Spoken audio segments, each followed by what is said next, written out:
A lei de talião, que tem seu significado o sentido de retaliação, estabelecia penalidades no sentido de olho por olho, dente por dente. Aquele que cometia um crime ou uma infração pagaria com uma pena proporcional ao delito, isto é, na mesma proporção do crime ou infração cometida.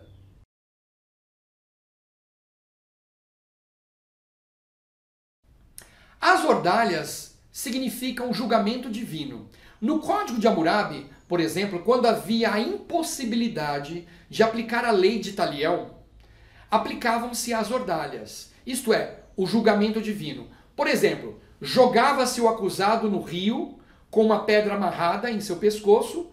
Se ele sobrevivesse, seria julgado inocente. Outro exemplo da aplicação da ordalha seria quando o acusado era jogado de um penhasco. Se ele não sucumbisse, ou seja, se ele não morresse, seria julgado inocente pela lei divina.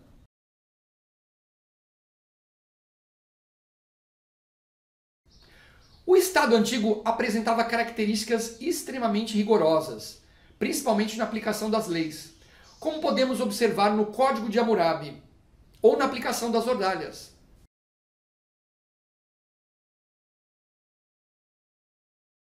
O Estado grego antigo é formado de cidades-estados, chamadas polis. As cidades-estados eram cercadas por muralhas. Eles tinham um sistema inicial de monarquia. Não havia território demarcado. Inicialmente se instalou uma espécie de monarquia e posteriormente uma república democrática de fundo aristocrático. Essas cidades possuíam um alto nível de independência, ou seja, tinham liberdade e autonomia política e econômica.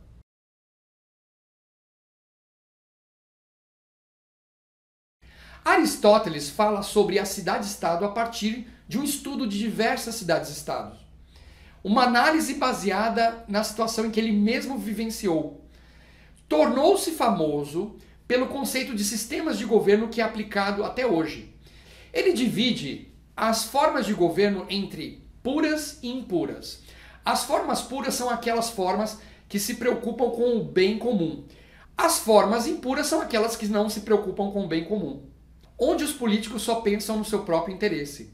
Já Platão, que escreveu a República, onde defende o que seria o estado ideal, baseado na sua própria reflexão e não na sua vivência.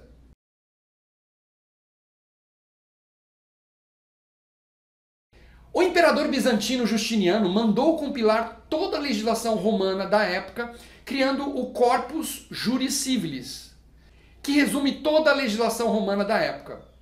Posteriormente, Napoleão também compilou o direito romano, elaborando o Código Napoleônico. No Brasil, Clovis Bilacqua baseou-se no Código Napoleônico na elaboração do primeiro Código Civil em 1916. É de grande importância o conhecimento do direito romano, haja visto a influência do direito romano em nossa vida atualmente.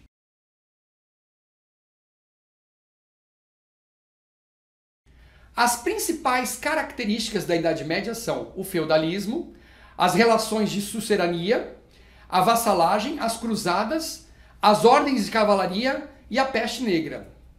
Uma característica importante era que havia uma divisão de poder entre rei e a Igreja Católica.